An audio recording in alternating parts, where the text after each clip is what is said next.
pretty Yeah, impressive. My teacher says, "Hey man, I use these sticks with kids." I'm like, "Say no more. I'm gonna use those."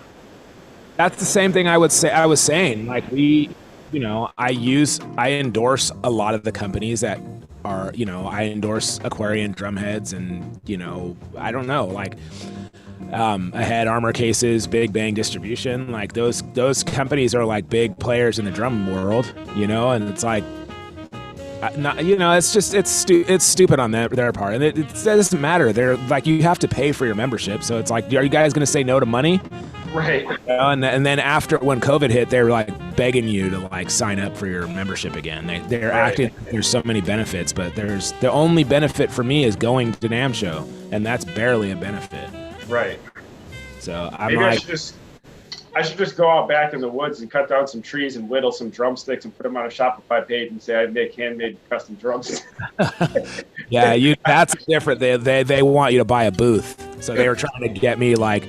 They're trying to figure out where I fit in. They're like, so do you want to present like your products on the floor? And I mean, it's ridiculous. It's like $3,000 or something to get a booth.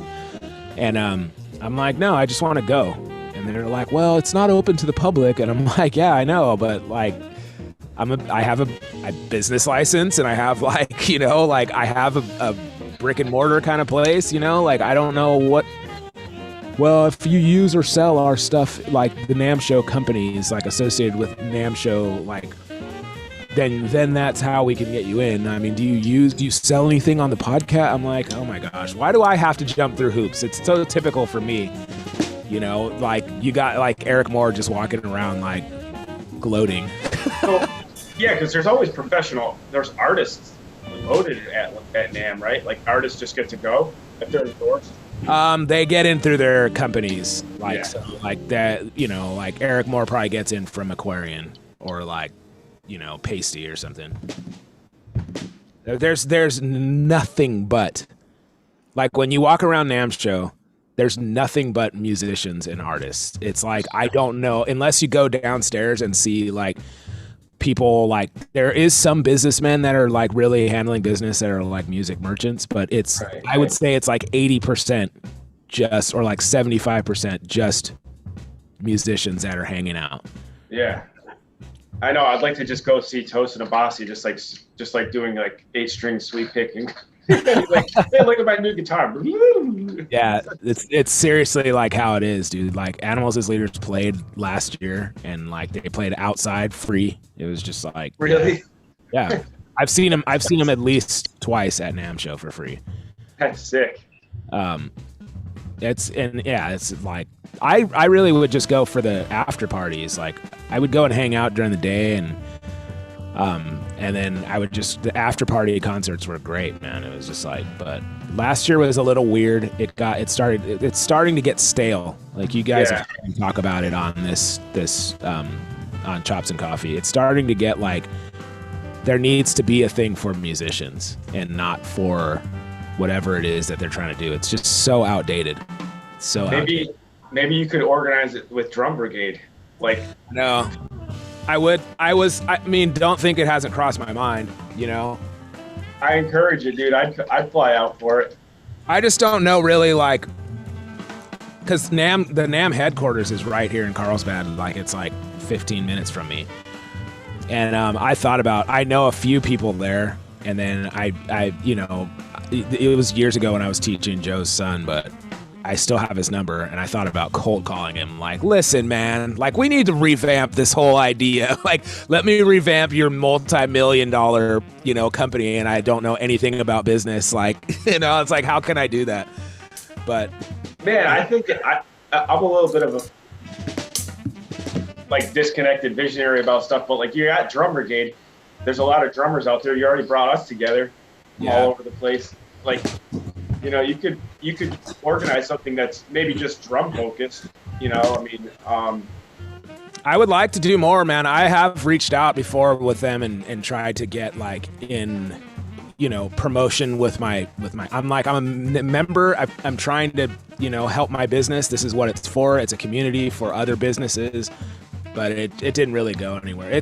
But it's also like, it's an outdated thing. It's like NAMM show was super hot in the 90s and like the 80s. It was the biggest deal because you did still have a lot of stores and stuff, but now it's like you have a thing for Sweetwater and Musician's Friend and Amazon. Like that's essentially the music merchants now, and the mom and pop places are like boutique or like, you know, just novelty kind of stores. Like, you know, it's. Have you seen Sweetwater has their kind of their own little NAMM style thing happening now? Oh, I haven't seen that. They do something like once a year where it's like they bring bands and they bring people to demonstrate.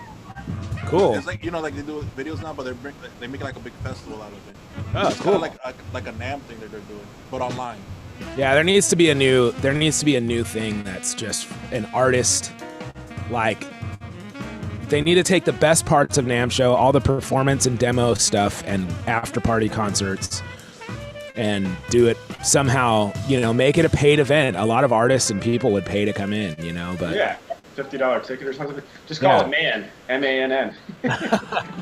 Exactly. There's something out there, I think, a LA called Jam Card that's doing something. Oh yeah, Jam Card's in LA. I think they are taking the NAMM, that experience, yeah, and they're doing a different community kind of thing. They have a couple of like spots out here, and then they're more of a cool guy club though. You know, it's like you have to get their app, and then you have to get like, it's like their secret shows that you go to that they do have a cool vibe, and it's supposed to be very welcoming and like, again, the same like kind of with belonging and acceptance and being a part of it. But you do get a lot of the vibey musicians from LA showing up, and it's supposed to be like opened up to where everyone can jam, and it's just this big community of artists and musicians. But I went to one at NAMM show. It was cool. It was so loud. But and then I haven't gone to one in LA, but a couple of my friends are like involved, and they're like, you would love it, man. And I'm just like, it seems like, well, I'll tell you what happened. Like, I signed up for Jam Card. You have to be accepted. So you sign up, and then you have to basically prove that you're a professional musician. So I had to like give them all of my credentials. And I had to like list everything. Like, I was in Modern Drummer, I was on these bands, I toured these dates, like that kind of stuff. And so then they send me an email that are like, cool, man, yeah, welcome, yeah, you're in. And I suggested that they add ska music to their genres of music, because they didn't have it. And so they're like, we're gonna definitely add ska music. That's really cool that you suggested that, and we appreciate it. And then I was in, and I was getting updates, and I was getting invites and all this stuff. Well, my buddy Phil, who does the podcast with me, is also a 100% professional drummer. He doesn't do anything else. And he doesn't have a real job in any way. He just does this. Right. And they didn't even email him back, because he doesn't have like credentials that are like worthy of, you know. And so he was just like, he's like, what are you talking about? He's like, you looking for professional musicians? That's all. I don't do anything else. And they never heard of his band, I guess, or like, I don't know, but they just didn't even email him back. And he's like, it's some stupid cool guy club, man. I'm out. He's like so mad. It's a cool concept, but like you said, it's you're trying to be a little exclusive and inclusive at the same time. Yeah. But it's like the elite people. Most of those cats, when they come to New York, I see them in other places also. So I don't get like too bogged down when I can't get into one of the shows out here in New York. Right. I want to go to one. Once it opens again, I would like to try it.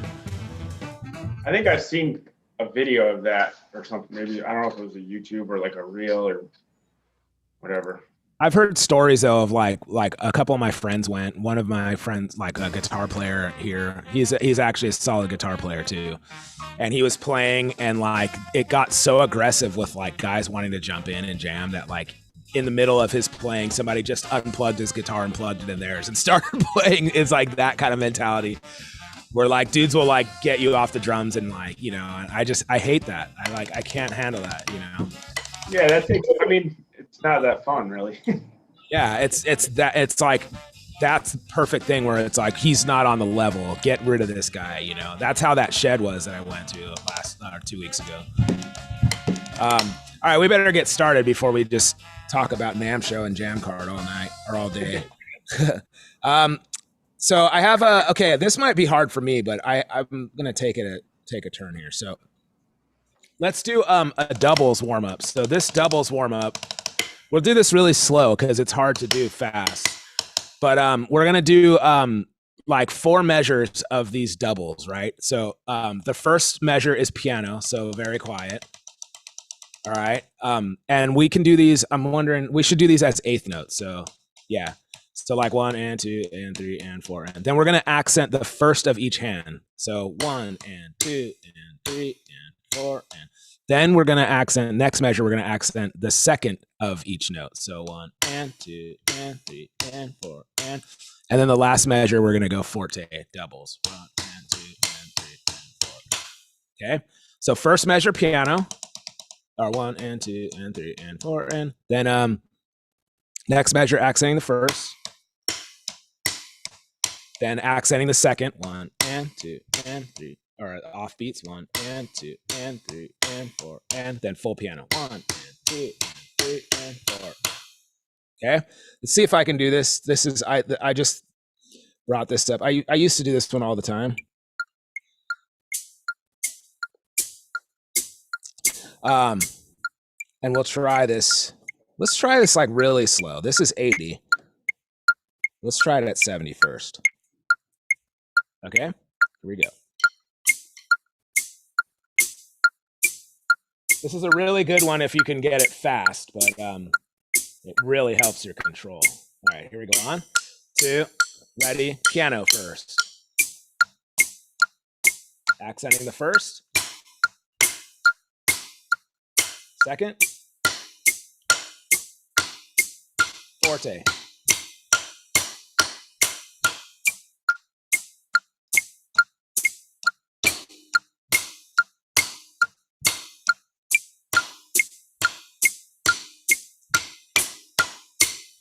Halfway there.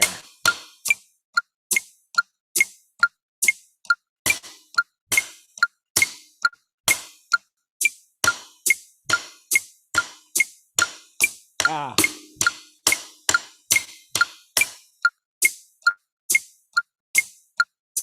Oops. Ants.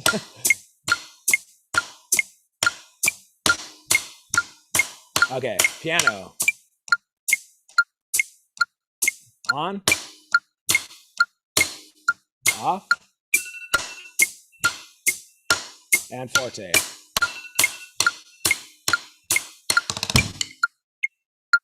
All right. That was pretty slow.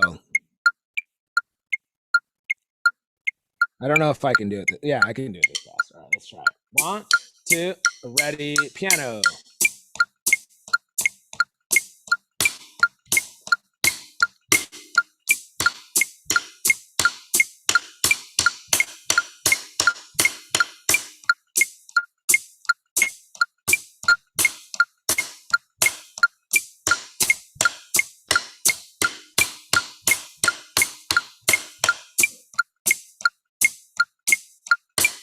This is too slow for you. You can do 16 notes.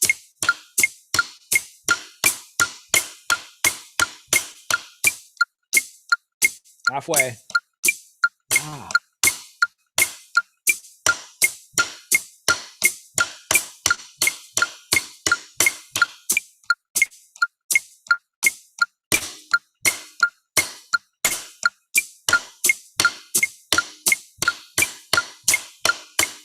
Last one.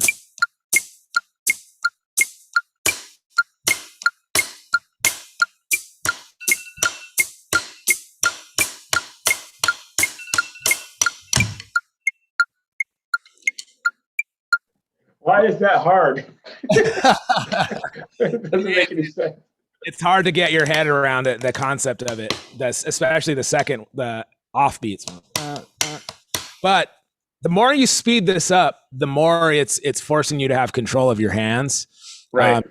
At a slow tempo, it doesn't really it doesn't make sense to me because I'm actually putting like full strokes, you know. Yeah. But really, when you're really doing this, like probably like 110 and above, when you're starting to have to use those bounces, that's really hard for me, anyways. It's forcing And then doing your doubles at forte is like also really good. Let's do one more. This is 95. Let's see if we can get through this. Yeah. But the slow is good too because you go through the motion, so you know what you're doing. Right. So that's why, exactly what you said. If not, you're just. Yeah, because you don't want to cheat your doubles, right? You don't want to just play your doubles like this.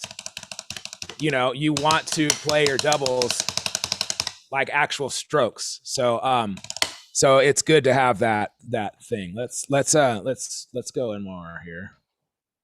There we go. All right.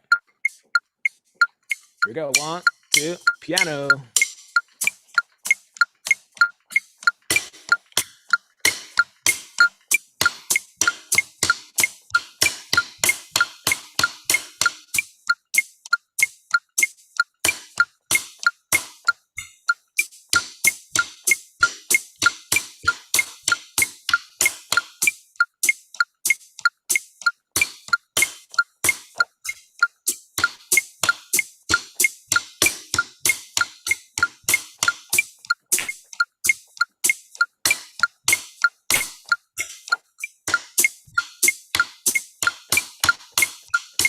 Halfway.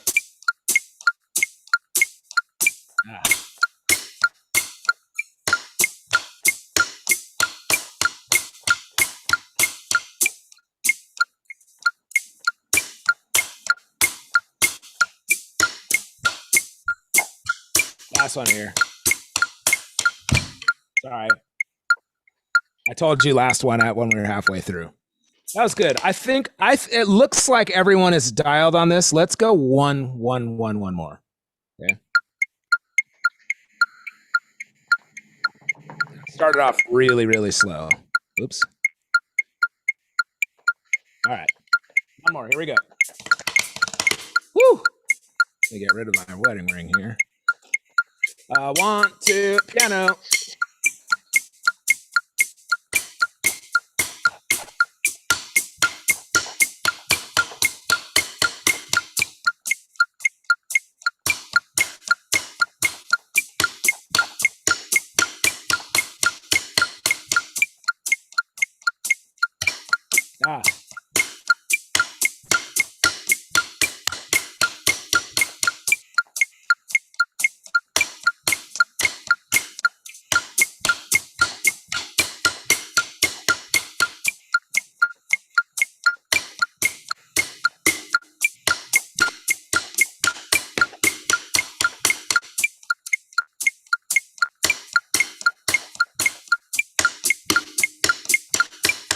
Last one. Oops.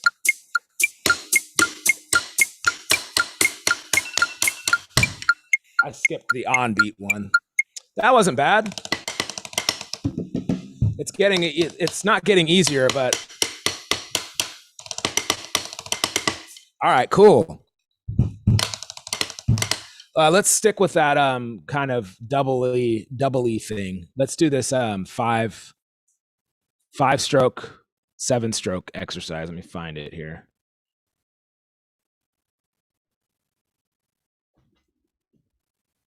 Not that one, but this one. Oh, yes. Okay.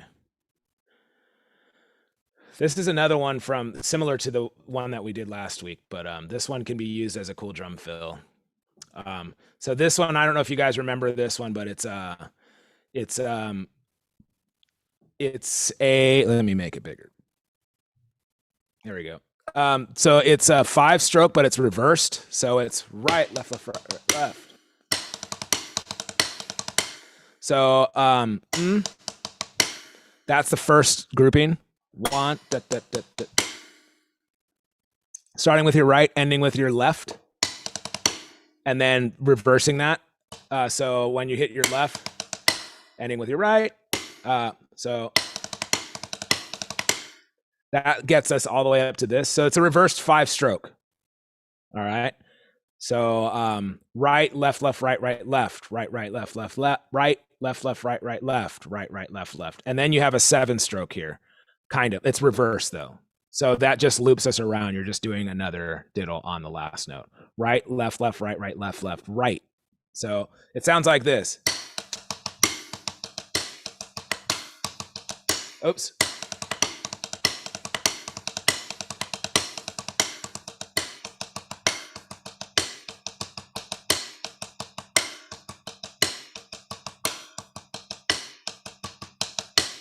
Let me play it to a click.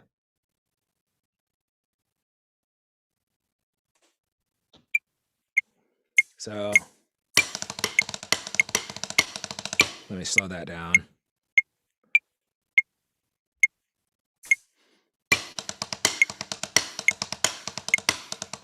I can't hear it now. And here I go.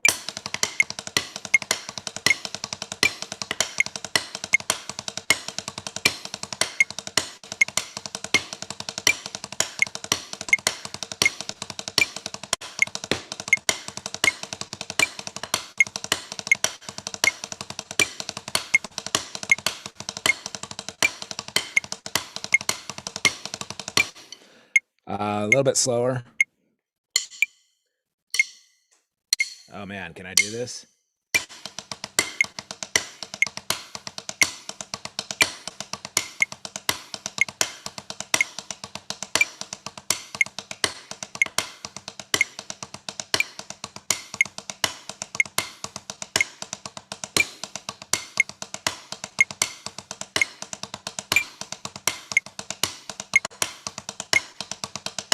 Okay, so is everybody with me? Anybody under any questions on this one? It's a reversed 5-stroke roll. So normally I always do my 5 strokes starting with the diddle and ending with this note here, the single, but it's starting with the single and then playing that 5. I guess that's Are you muscling out every diddle or are you using the rebound? I'm using the rebound. Okay. At this slow, I'm muscling it out, but okay, yeah, just making sure. Fast, like this is at 60, so like at 100, yeah, I'm bouncing. I'm always confused of when to actually use rebound or when to actually use an actual stroke. Yeah, it's kind of yeah, it's the same for me. And when you can get that transition to happen very smoothly, that's when you're like, yeah, like it's like a Dave Weckl or Steve Gadd kind of vibe. But it's like kind of like when you're walking faster and faster and faster, and then you have to start running. It's like the same thing, you know? So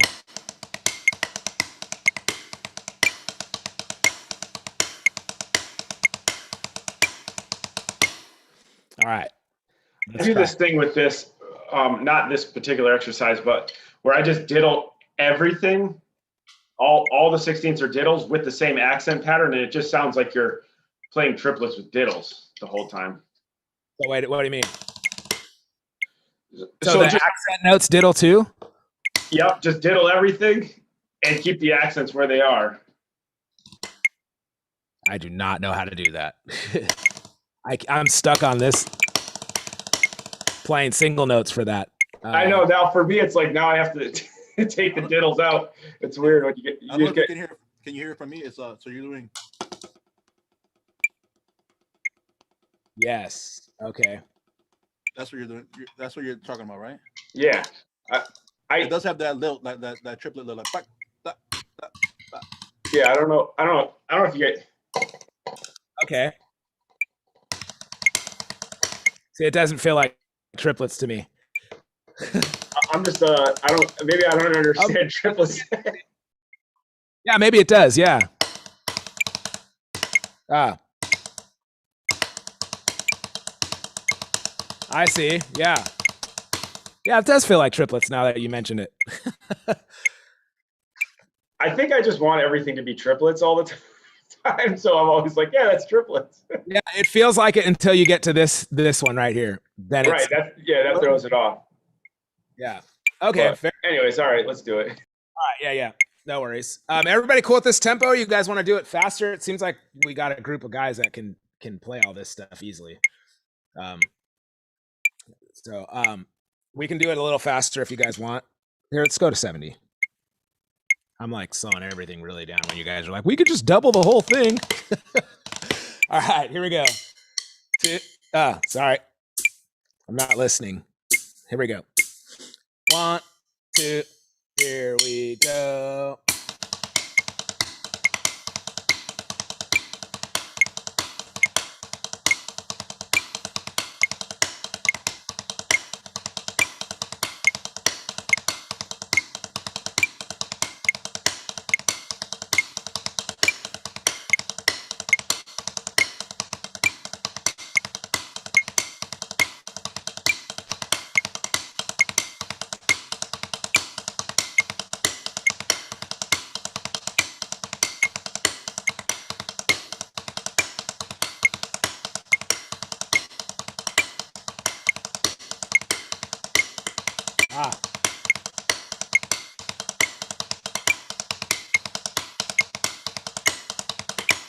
Couple more.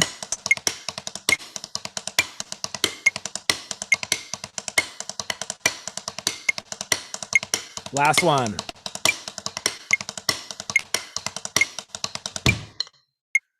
We could probably natify this. Let's see. Yeah, that'd be hard. All right, cool. Let's go. Let's go faster. Faster. Where was I? Here we go. Here we go. 1, 2, ready, go.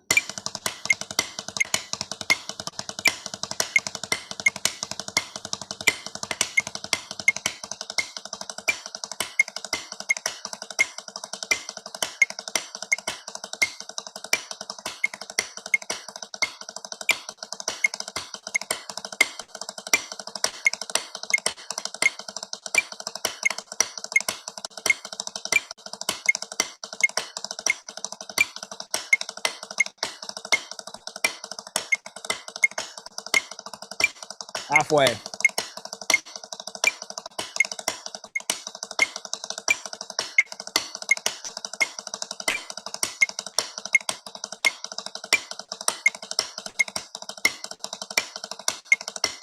Ten seconds.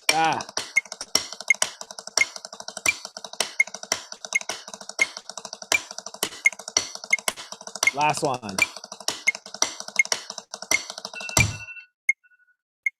Love it. I like this one because it's a good drum fill. Up.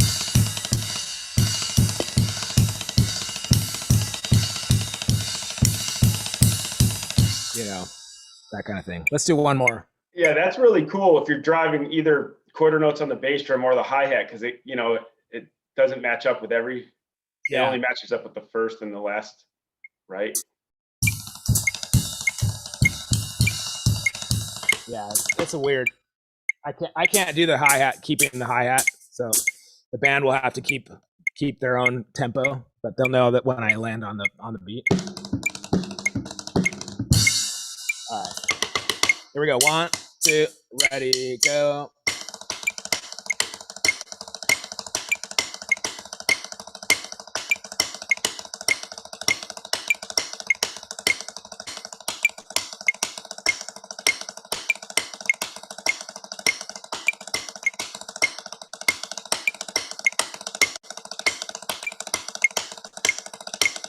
Halfway.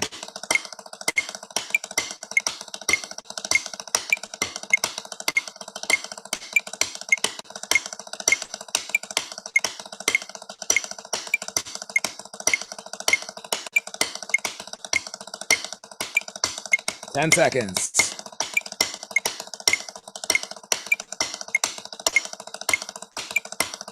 Last one.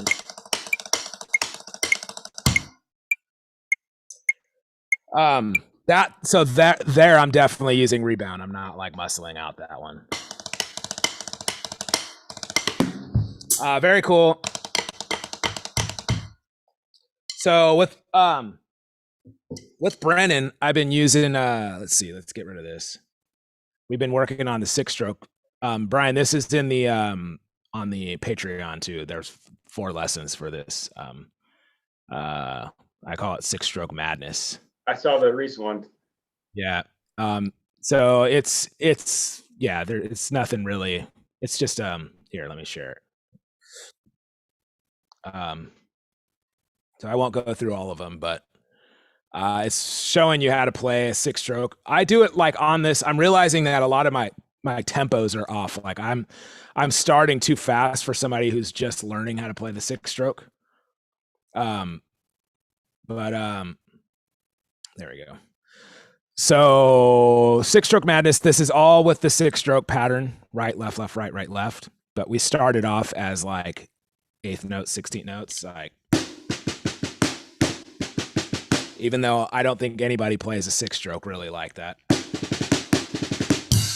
I think that's like, it's a good way to get used to the sticking though. And then we transition that to 16th note triplets.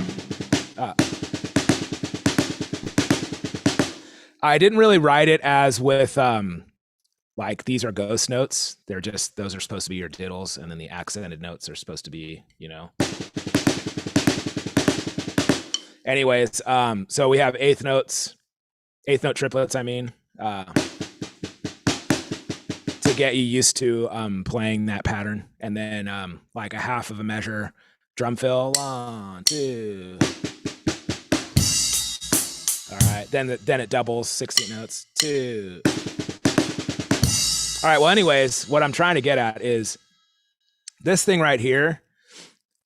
Is like kind of like a hip hop beat that I used for years with a lot of my students to get them used to playing the right feel for your 6-stroke. I'm going to play it on my actual drums. There we go. Let me get rid of this. So it's just like it's just basically playing this.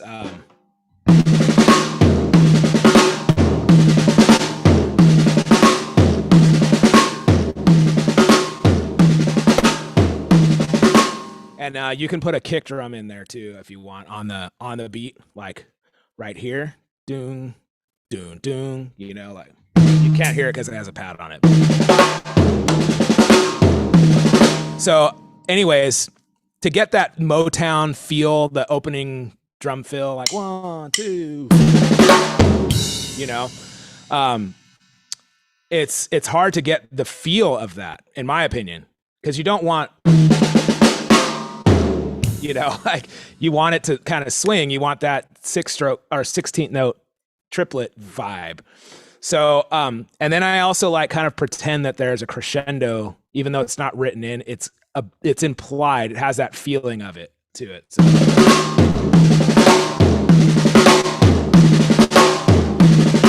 And then really hitting those accents on the snare.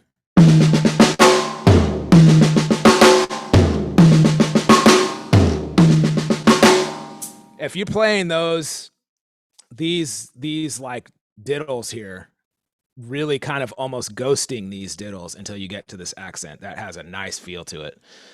So I put this as a repeat, as like almost like a groove. So like a lot of my students, like Brendan's working on this right now, and working on that, repeating that over and over and over and over again until it starts feeling like boom, boom, you know.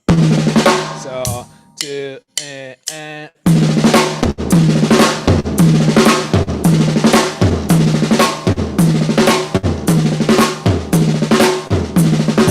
and then you're ready to go on to the next.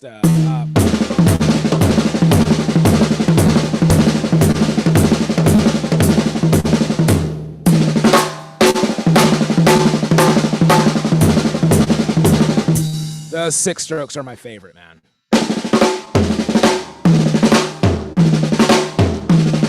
Doing it backwards too. Then you get a real melodic thing happening. So if you do it the other way, right hand, you're like descending on the toms. And then you do it left hand. Now you're like, what is it? Ascending on the toms.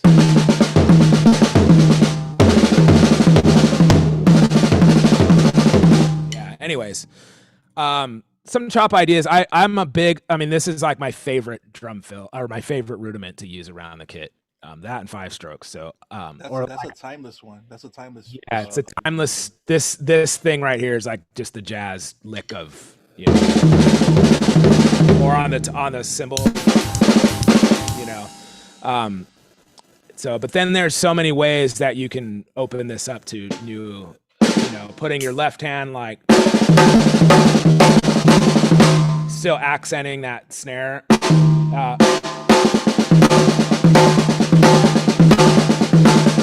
on the hi-hat, on the crash. Yeah, anyways. I can hear that Motown feel like you're describing so many songs to start with like the tom and this. It's like, yeah, it sounds like a rough, you know. That's Ain't Too Proud to Beg, a big. I know you want right.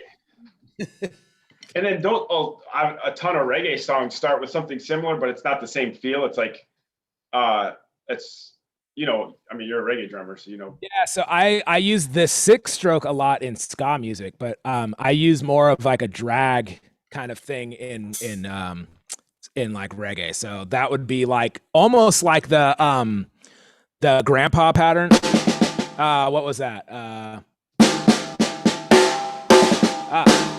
What was that? Or just maybe like a drag, like just like on your left. I'm thinking of the beginning of Stir It Up, you know, it's like I think, yeah, like accents, a solo accent, and then goes to the drag. Something like that. I don't know.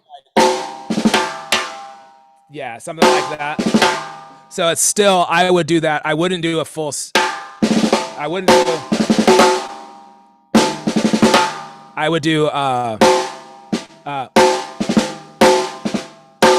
what would I do? Now I'm confused. Yeah, I would go. I would only diddle that left hand.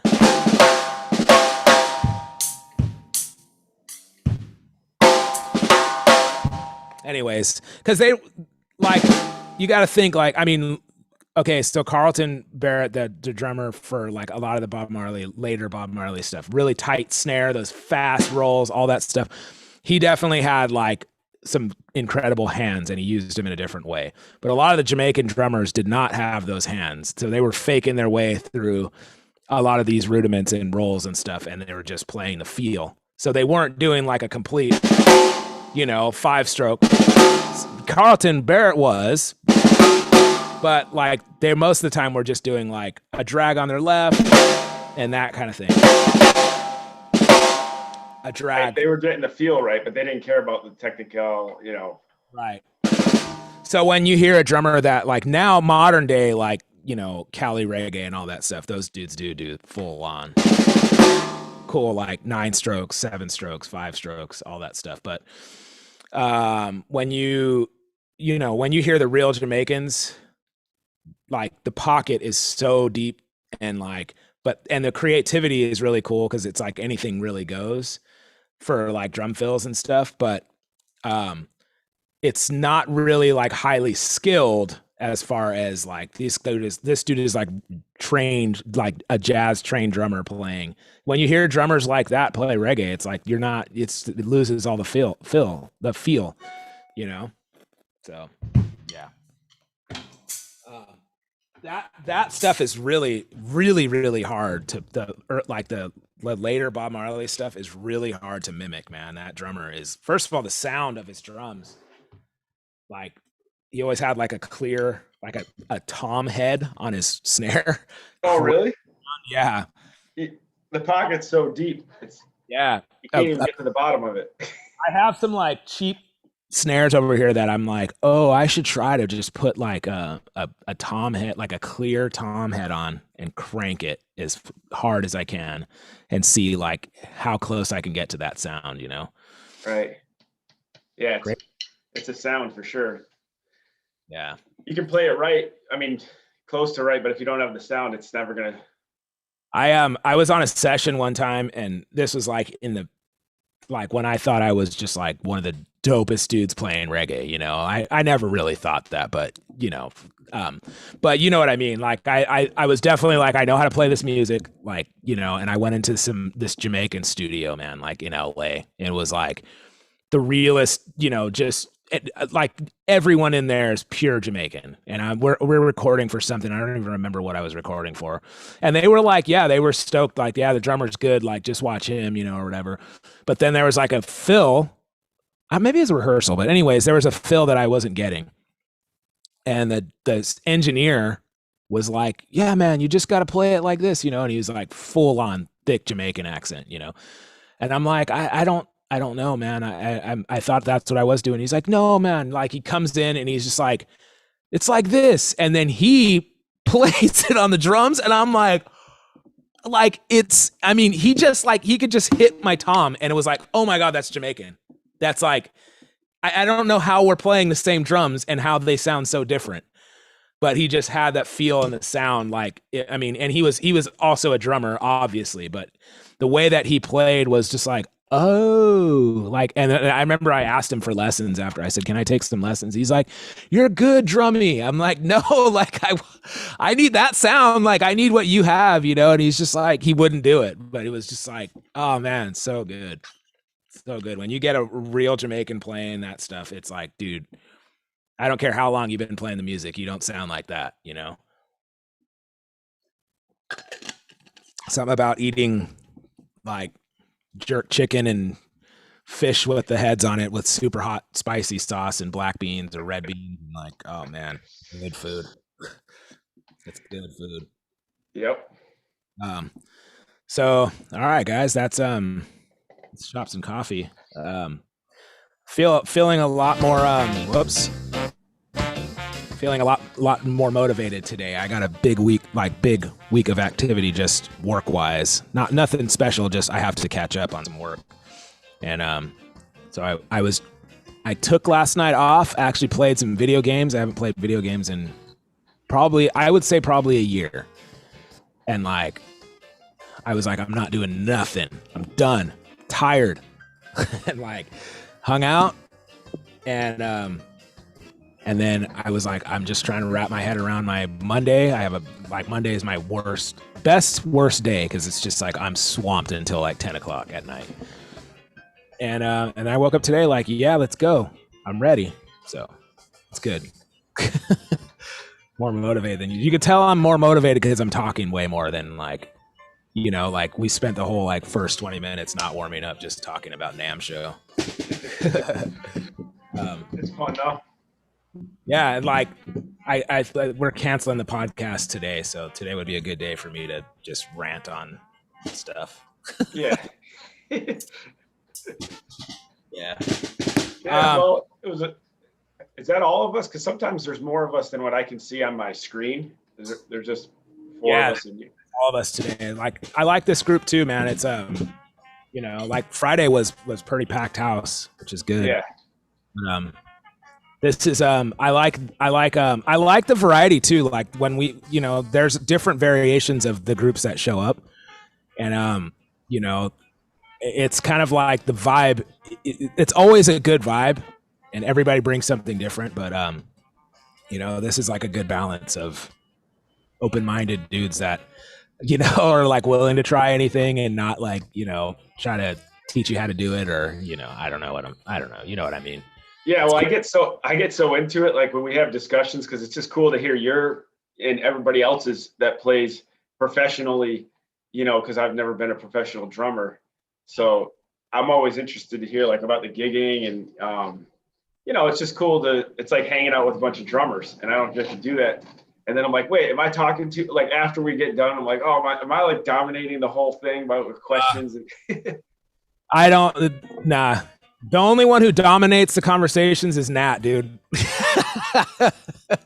But it's cool, man. That's his personality, you know. And so, and he's the besides MJ, he's like the older. He looks a lot younger, but he's not old, but he's the older, wiser, experienced guy that's done this for many years. So he's probably been playing professionally my whole life, or you know. Yeah. That's been more than my whole life. I've been playing longer than your whole life.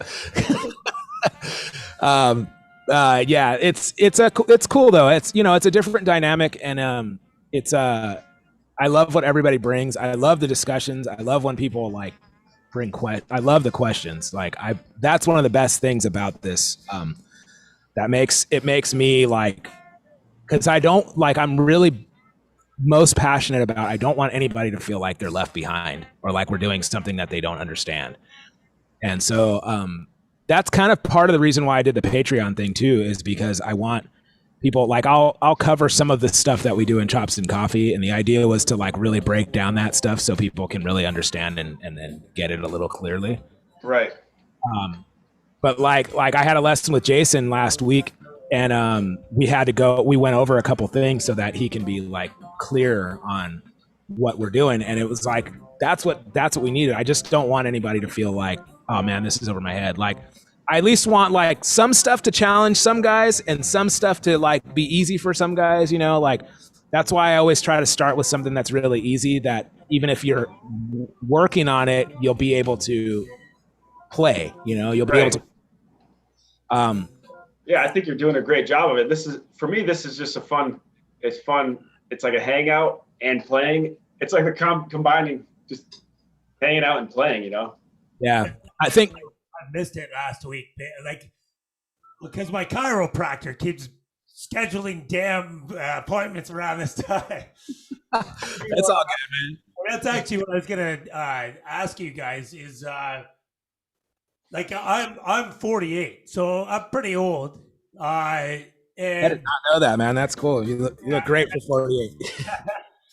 And so what I'm dealing with though right now, like with all this lockdown and stuff, I'm a pretty active guy. Like I do like personal training and stuff, and I've wrestled for my whole life, and not anymore because it's actually dangerous to wrestle at my age. But my body is taking a beating, and a lot of it is from like drumming and not taking care of myself. So I was actually a lot of my focus is actually, like I tell a chiropractor, this is what I do when I drum, like my movements.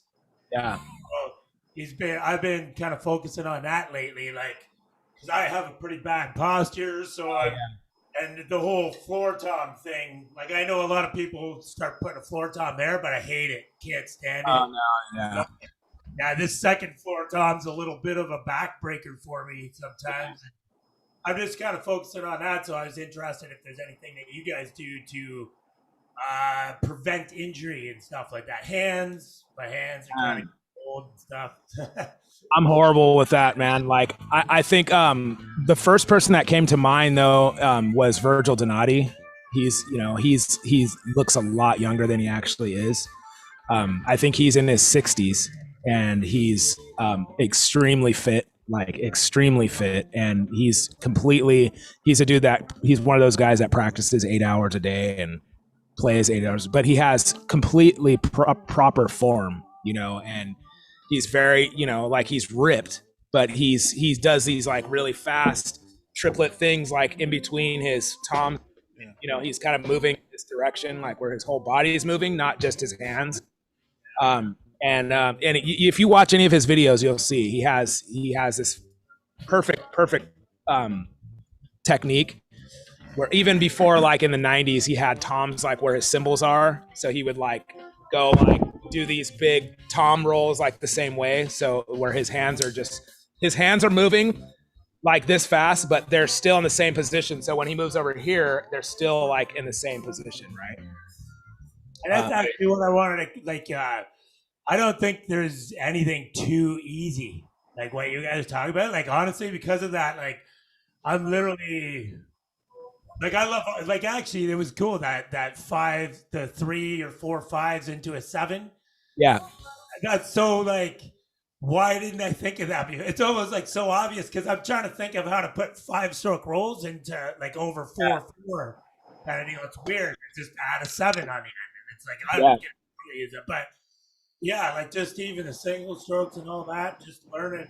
Cool. I don't think there's anything too easy. If there's anything too easy, then I think check your ego.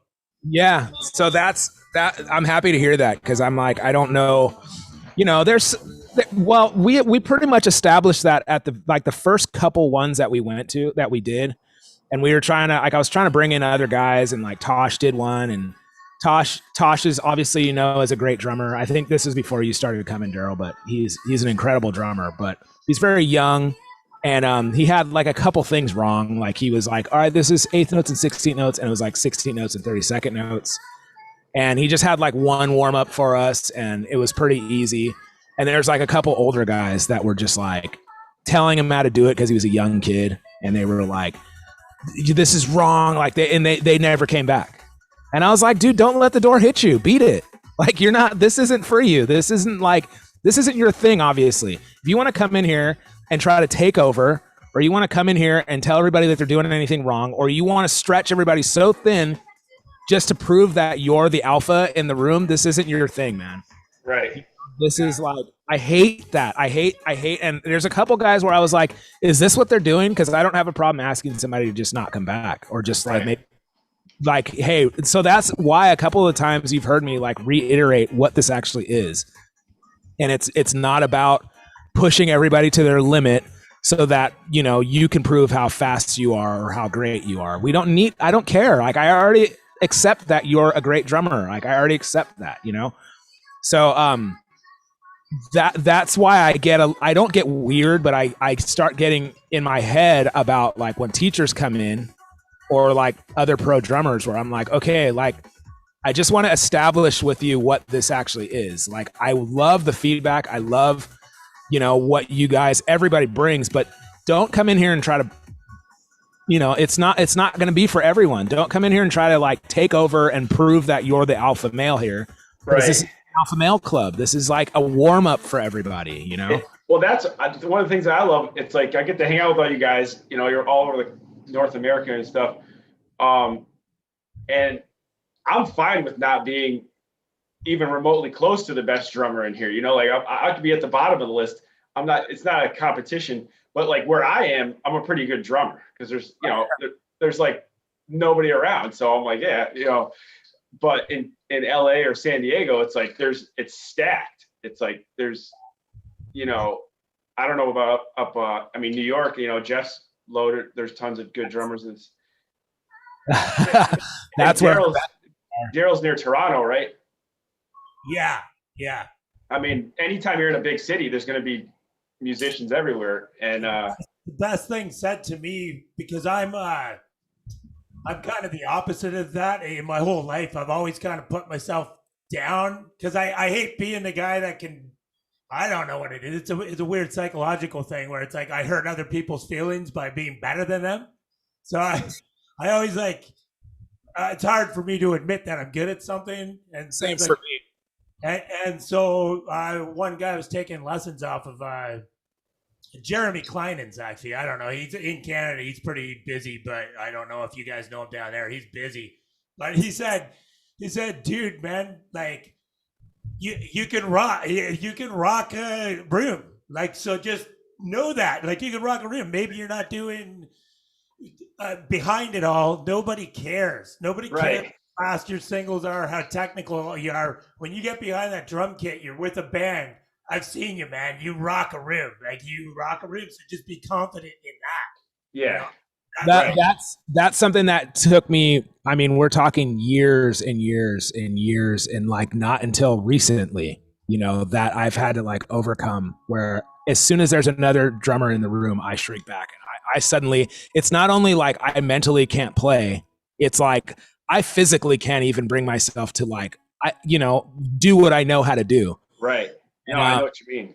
Yeah, and so talk about like NAMM show, like no chance I would ever get on a drums. There's drums all around me, everybody's playing, and I'm just and these people would be like, play them, man, they're really nice. And I would just be like, dun, dun, dun. Yeah, man, they sound great. And that's it. Like, I'm not playing, And so that doing something like this, doing something like Chops and Coffee is like, dude, there's no chance I could have done this like even maybe a year ago. There's no chance. Like I would have been like somebody else, just like a guy like Nat coming in. I would have been like, Nat, just lead us. Just tell us what to do. Just hand him the mic and be like, it's yours. And what I had to start doing is it's literally the same thing, Daryl, for me, where it's like, okay, let's put this into perspective, man. Like we all know how to play. Even if you're a student, you know how to play something. You know how to play the drums, or else you wouldn't be here. You know, and like I started realizing that, like, dude, a lot of drummers feel this way. It's not just like me, you know, or me being insecure about drumming. I've been playing drums since I was 3 years old. How can I say I don't play drums? How can I say I don't play drums? You know, it's just the fear of judgment, which I have the same fear. Yeah. Like 5 or 6 years ago, I went and entered a Guitar Center drum off just because I'd never done it. And, you know, I used to go watch them all the time. This friend of mine that lives in LA is Patty Miller. She was the drummer for like, not Bruno Mars. I can't think of it now. But, you know, she's like a professional drummer. She used to manage the drum room at Guitar Center, and I'd go in there, and we grew up together, and she's just awesome. So I was like, you know what? I'm just gonna put myself out there. I'm gonna go in the and she went to Berkeley, and you know, and I bobbed so hard. Really? it was so good. It was so bad. It was good. It was like I got the shirt. Yeah, that's cool. But the thing was, I had fun nonetheless, you know, but I didn't go into it prepared. Like I was just like, whatever, I'm just going to go in there and just play. Cause if I didn't want to put that much work or like stress into it. I was like, I'm just going to go sign up. Yeah. And, you know, the stage fright, there was other good drummers. There was other like lesser skilled drummers than I was. Yeah. But it's just like being around a bunch of people. And then you're just like, where do I fit in? Like, you know, who's better than me? Yeah. But ultimately, it's just fun. You know, drumming's fun. I think that's what's special, you know, about this whole thing, and that's what you know, my whole mission is with Drum Brigade, is to just keep it in that perspective of like, man, this is fun. This is something that we thoroughly enjoy when we're in a room by ourselves and we play. It's like there's nothing better, you know. But or when we have that moment, whatever it is for you, you know, like I always talk about that moment when the lights go out and you walk on stage and the crowd cheers. That is like gives me chills every time. I love it. I live for that. That's why I want to be in a, you know, and it's the same feeling I get when I teach a kid or teach somebody something and they accomplish it, or I see them perform. I'm like, dude, like I feel like, you know, I've helped them to reach their goal. That's those are the things that I love, but I don't feel like I should feel inferior for doing that. And I don't really get along with dudes that are like that purposely make you feel like you're not on the level. But I noticed that when your mentality changes, you don't have to think, oh, I'm going to put myself on the level. But when your confidence, you have confidence, first of all, you change the way you play, and other people start putting confidence in you too. So like, I think I've improved as a drummer over the past couple of years, maybe a year or so, but I don't think that as far as going to a shed, you know, I'm not a shed guy. But like I went to that shed and I was really, the only thing I was focused on was my mentality of like making sure that I bring the core values of Drum Brigade to this shed. And it was like the dude who put it on is like a monster, like Eric Moore type, you know, shed guy. And he's been like blowing me up trying to get me to come back. And I'm like, I'm not a shed dude, but I'm down, you know, like. I think it's because of your energy. It's if you have positive energy, people feel it. And like, it doesn't have to be competitive. You know, you can go there and through your playing, you're almost like giving the other guy that you're not like competing. You're like, here, play to this. Like rather than like, I'm better than you. It's like, you know, we're playing together. And right. I think people always, you know, resonate with that, even if they are competitive. It's sort of like, you know, I mean, we don't need to always talk about riding, but, you know, when I was an amateur, you know, riding with pros, friends of mine that were like pro level riders, and I knew I was never going to beat them, but I was still like trying harder to go, you know, it's like, but they weren't judging me. Like we're hanging out, we're buddies, like they're pros and I'm not. Yeah, exactly. And that's the thing though. Like, I think that we all think, I come into this room thinking that everybody in here is like, there's something that everybody in here is better than me at, you know? And like, I feel like if everybody kind of has that attitude where no one's like it's a different vibe. Like I said, like going to that shed, it's like every guy there wants to be the best guy. And they only practice for how am I going to outdo the guy next week? And I'm like, yeah, man, I'm just here to like kind of learn. Like, I'm just here to kind of, you know, I want to get better at shedding with guys, but I don't think I'll ever be an Eric Moore, that guy. You know, it's like, I would love to, but it's also really not useful for me, man, playing ska music. I'm not going to be like guy, you know, maybe in a solo, but so anyways, man, it's cool. No, it's great. I appreciate you hosting this. You know, it's been awesome. I appreciate everyone coming, man, and also everyone watching with us streaming live. Thank you guys. It's been another great Chops and Coffee morning. We'll be coming back on Wednesday to do it again. So I hope everyone has a good week. I know it's Monday, so I hope everybody has a positive, good day today and gets through their week really well. Just really quick, everyone who is streaming with us, or if you guys want, we do $5 lessons on Patreon. I think there's a link in the description. If not, it's on drumbrigade.com. And if you want to join Chops and Coffee, just use drumbrigade.com as well. All right, guys, I'll see you on Wednesday. Great job. And yeah, thanks for the encouragement and positivity this morning. Right on. Thanks.